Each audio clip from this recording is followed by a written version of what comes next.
இது வந்து திருப்பத்தூர் மாவட்டம் ஜோலாப்பேட்டை ஜங்ஷன். இங்கே பாருங்கள், இந்த தொடர்வண்டிக்கு போகக்கூடிய இடத்துல லைட் சுத்தமாக கிடையாது. மழை பெஞ்சு தண்ணி அப்படியே தேங்குது, அது எங்கேயும் போக முடியல. இப்போ மக்கள் மாற்றுப்பாதையில் வராங்க. மெயினாக என்னென்னா, இப்போ இதில் பார்த்தீங்கன்னா இத்தனை வாகனங்கள் போகுது.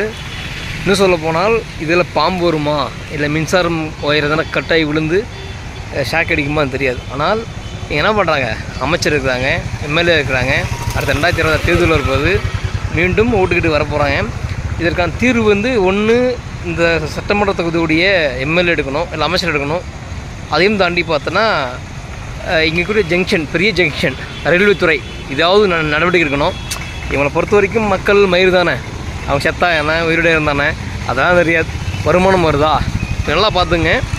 2 பக்கமே தண்ணி ஃபுல்லாக தேங்கி இருக்குது. இந்த மக்கள் எப்படி நடந்து வருவாங்க?